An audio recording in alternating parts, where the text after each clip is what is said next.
I really do not understand the trajectory of government currently. Look, there's an increase in the policy rate, which is now 14.5%, an increase of 1%. This increase, you know what it does? It raises the cost of borrowing. And also, they have raised the policy rate because of inflation. Now, that is going to also, it could create a risk with the exchange rate differential. That would be a burden on business, one. Two, petrol is now over $1, 699, which equally is going to lay burdens on the people. Why then this ET tax? You see, the Minister of Finance should not act like an ostrich. Put his head in the sand and say, I won't listen to anybody. Because I heard him yesterday indicating that no matter what people say, this 1.75 is going to be passed. He should remember Ejapa. He should remember Ejapa. He made the same statement with Ejapa.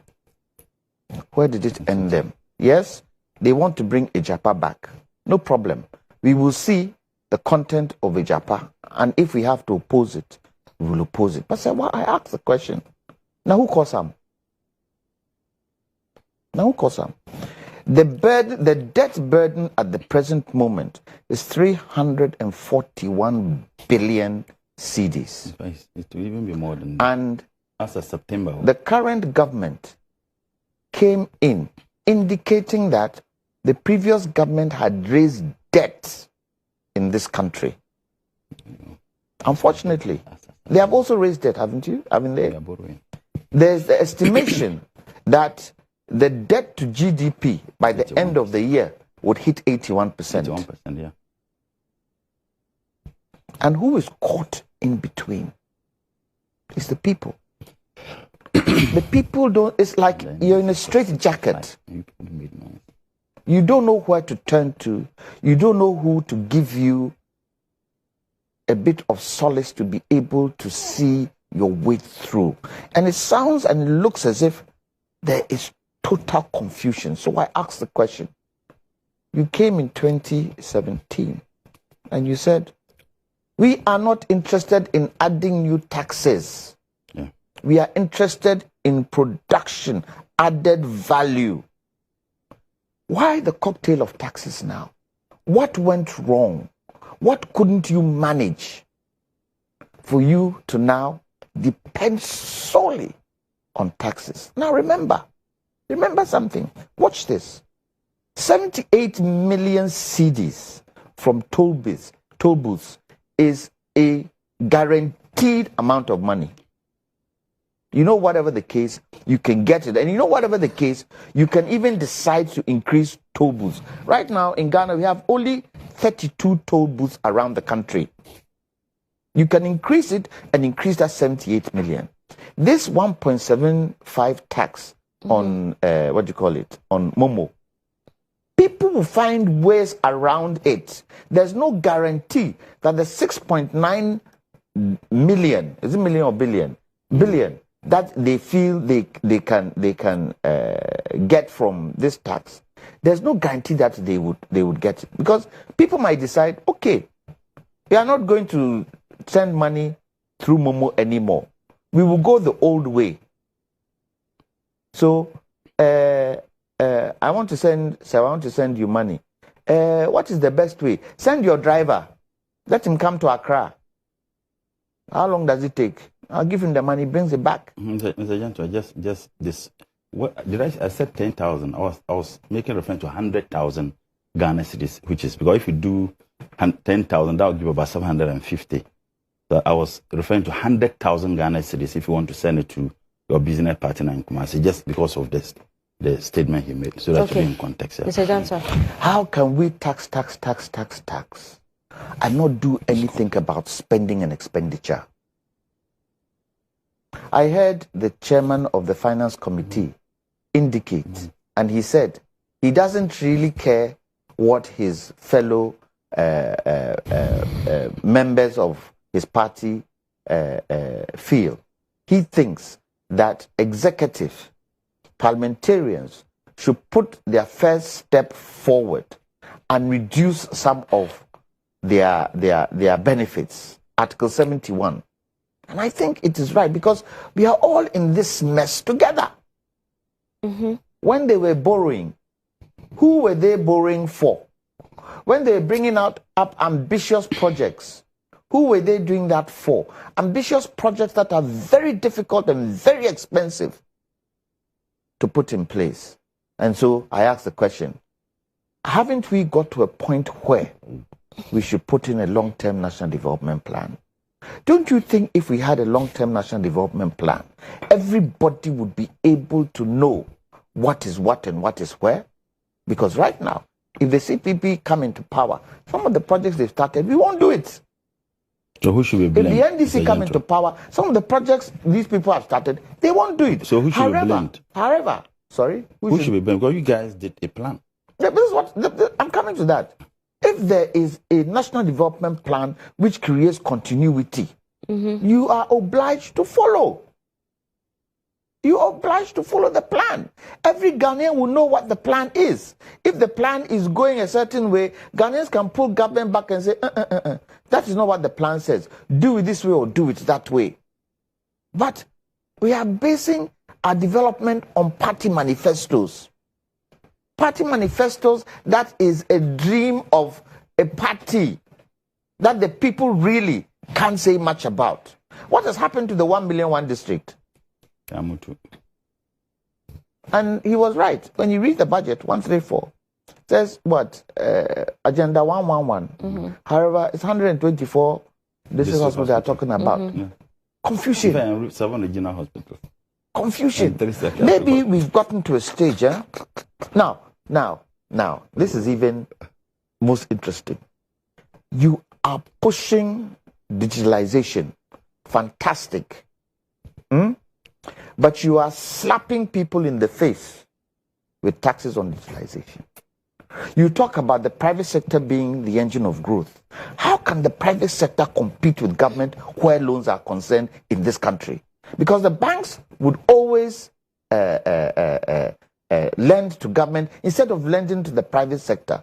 And when we talk private sector being the engine of growth, are we talking about tabletop businesses? No. Is that what we're talking about? There has to be a concerted effort where government leads state enterprises. There has to be. Because we are not the Americans of this world. We are not the Britons of this world. We are not the Germanys of this world. The people haven't got to that stage where you can say in every region, you have the kind of businesses that can create the kind of employment we are talking about. And if the MPP are saying that private sector is the engine of growth, they've been in power for 5 years, they should tell us why unemployment is still rising. They should tell us. It's not rising, no. It's not rising. Really, it's not rising. We brought it down. You brought it down to what? What is it now? And it rose as a result of, COVID, people lost jobs. As a result of, you borrowed money. You tell people. But it came down. We brought it down. What is it in the budget? The budget it's not wholly true that it has been going up. No, what is it in the budget? The vice president, we reduced it. The vice president in 2016 indicated that using taxation as a major form of revenue mobilization is a lazy man's way of raising revenue for the nation. The economic guru. The Messiah. This is the vice president. If it was my friend here who said it, I would take it as his opinion.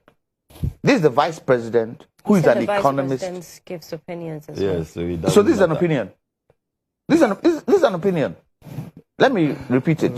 The vice president in 2016 indicated. It's a statement. That is why we are doing one factory. Really? Yes. Really? Yes. You are working towards production. Yes. All the factories. Wait. All the so-called factories you talk about. It's not so-called, Mr. Jantuah. Where are they? They are all over. How many from where? Upper West, how many? And From where? As deputy prime minister. Upper West, we are doing some, but they haven't taken the how many? The Ministry of Trade has started one in my constituency. You give them all time. Yes, please allow him to finish. Promise. Both of you, please allow him. At the current rate, what is the energy debt? At the current rate, what is the energy debt? And I must say, the energy minister is trying his utmost. He's trying his utmost to do what? To make sure that this debt doesn't keep climbing. Master is climbing. He's trying. And I'm saying he's trying. I'm in the energy sector. And some of the things he's trying to do, I see. But they are not yielding results. Well, that's why I say he's trying. Negative. That's why he's trying. So then if you but if he's trying, even to say somebody is trying, you know, when you were talking, he was quiet. No, he's a senior man. Yes, He's our boss. Please let him. No, I'm not your boss. He's our boss, so he's not offended by these things. No, but he has to make his point. Mr. Jantuah, please. If he's trying, the machine that he's in should be able to take him forward. Unfortunately, the machine that we have today is not helping. It's not creating the kind of conducive environment for people to sit and say, I finished work Friday. I can afford a bottle of beer. How about this? Everybody is on tenterhooks at this current moment. That's true. How can a debt raised to 3, 4, 1 billion, and we have no idea? And remember, the remittances that we talk about, and probably my brother would be able to tell me, those remittances that they are going to tax, does it include foreign remittances by foreign companies and foreigners in this country? Everything. It doesn't. It doesn't, does it? In what remittances? Meaning those coming from outside? Remittances. In what remittances? So why aren't we taxing the profits of the telcos instead? Telcos are making huge sums of money. Why aren't we taxing those? And we want to put it on the burden of the people. You see, unfortunately, and this is my closing statement. Okay. Unfortunately, when you have Dada running the economy, it's very difficult. Check socks. It's very, very difficult for them to compare what the ordinary man goes through. Very difficult. We've got this statement is an unfair one. No, it's true. But it's true. No, it's not unfair.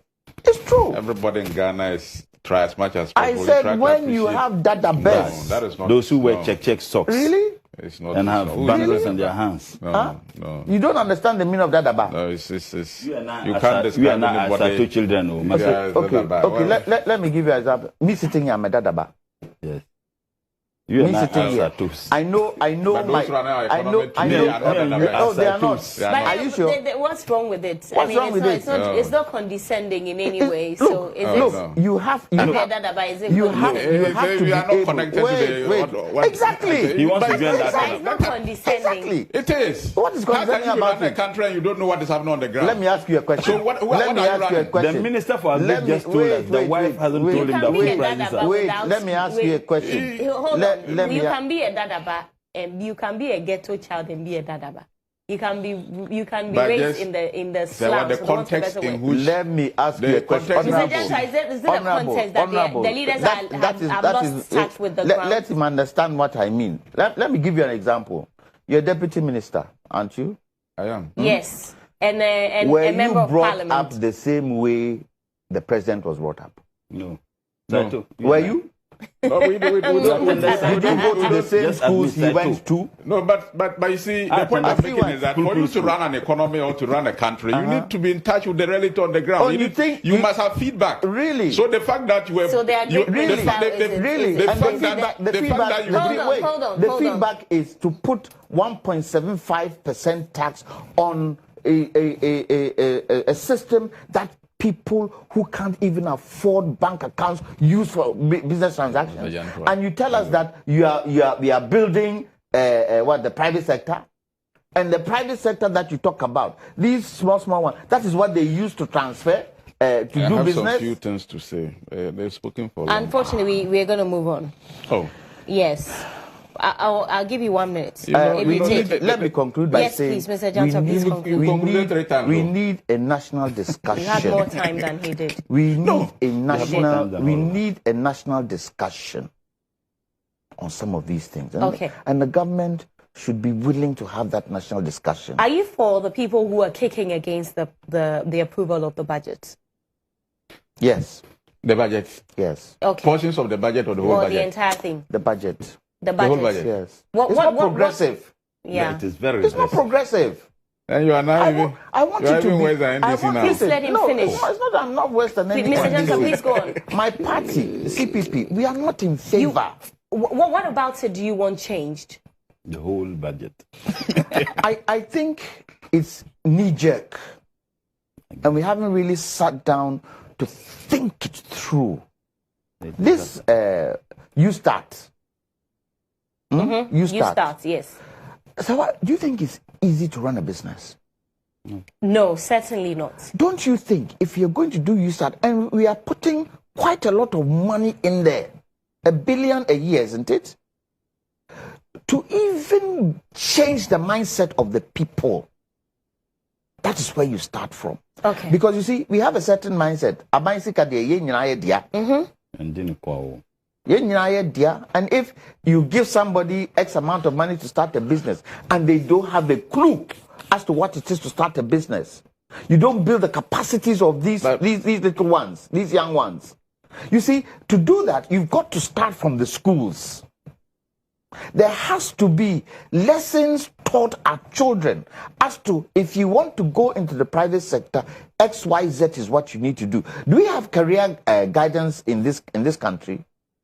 Do we? In the schools, to direct the young as to some of the things they can do. The curricula that we run, is it linked into jobs in this country? And so you take a whopping billion CDs and just dump it just because you want to create private sector employment. Okay, okay, quickly, 1 minute. Two brief things I want to. I will start with where he ended. You have just the you start. If you look at the policy proposal, you are going to have skills development as the first stage. Then the entrepreneurial skills itself, where the individuals were identified, and you have business advisory. And how long will all this take? Well, that one, but that is the proposal. That is the challenge. So there is a proposed plan, and we all learn of developing the skills. We all learn differently. Having the entrepreneurs and then also having an advisory system that advises the business. Now let me go to just a minute. You have 30 seconds. Honorable, just a minute. Wait. If in 2017 when you came, you started the process, and at the end of your tenure, you have a critical mass of young people, you've been able to build capacity in them, and you say, okay, right now, here is X, start your business, I would agree. We are starting it. 30 seconds. You don't have the time to do that.